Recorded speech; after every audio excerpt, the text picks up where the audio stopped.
There are certainly many facets to the Chinese-American relationship. Strategic opponent, communism versus our Republican form of government, the societies, the cultures. And one of the key distinctions has to be that this is not about the Chinese people. You have over 1 billion dominated by some 90 million members of the Communist Party. There are many other factors to this. The balloon, the Chinese craft that was flown over the Aleutians, over Alaska, across Canada, through our airspace, by the way, around Russia, not in direct path. There's still a lot to be found out there about the point of origin and the flight path, which will help educate us more on this issue. Opens up a broader discussion of intelligently dealing with China.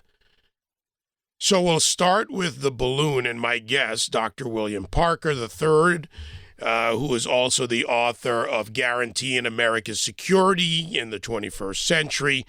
Bill, this needs to expand beyond the military, beyond the just a balloon in air quotes, to use the phrase, and to the strategies needed as well as the potential non-military danger of what was just allowed to traverse our country.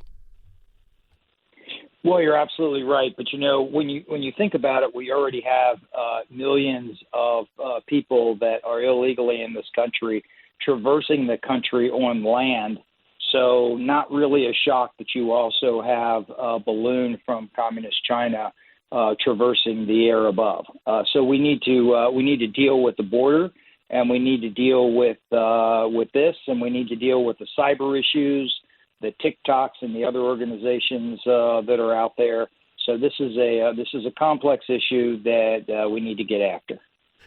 And by the way, TikTok was also on the list for our discussion. That is literally millions of balloons, if you will, gathering information, biometric, social, business, all across this country and even in governmental areas where it hasn't been banned or effectively removed.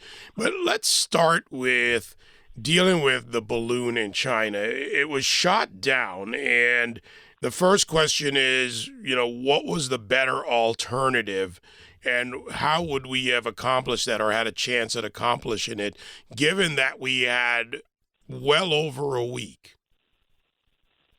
Right. So, I put out a piece last week and discussed the idea that instead of shooting it down, you capture it. You bring it down, similar to the forced EP-3 that was U.S. Navy EP-3 that was forced down by the Chinese.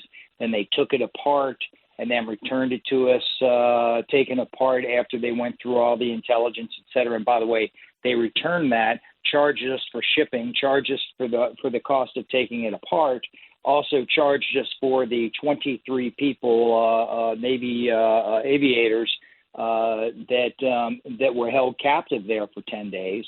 And so they charged us for that, too, and we paid for it. And they returned our aircraft to us in 2 Russian cargo aircraft, so just to completely stick a finger in our eye. So there's one. And then, you got the former Soviet Union shoots down Francis Gary Powers. Now, in both of those cases, those were manned aircraft, and we certainly had threat to life of American aviators. In this case, it's unmanned. And we have a real opportunity now to capture the thing, or we had an opportunity until we shot it down, to capture the thing, bring it down, and then prove to the world that, 1, it is a spy balloon, and 2, get all the technology out of it. As soon as you shoot something down from 60,000, 65,000 feet, and it plummets to the earth and hits terminal velocity on the way down, about 120 miles per hour, and smashes into the ocean, it's like hitting a concrete floor. And then it sinks to the bottom in salt water. So not really the best of options, in my opinion. Yeah, I mean, we had the pack in Alaska, the snow pack made difficult recovery, but different scenario, sparse areas of this country, like over Montana. at any altitude for that matter. The idea that we're going to recover much of anything of significance from this this craft, which is what it is. The term balloon is used, but this is a very sophisticated craft, not a dirigible being raised over tanks in World War I or II.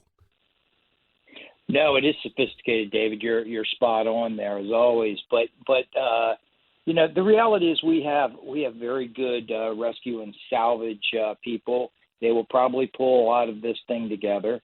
You saw the articles in the newspapers around Myrtle Beach, et cetera, asking people if they find anything as it washes ashore to please provide that. So this was not a perfectly executed event either. Don't blame that on the military. They're following what they're told to do by the administration, but there were better ways to recover this entire thing than shooting it down and then seeing this huge debris field that's dropping into the ocean right now.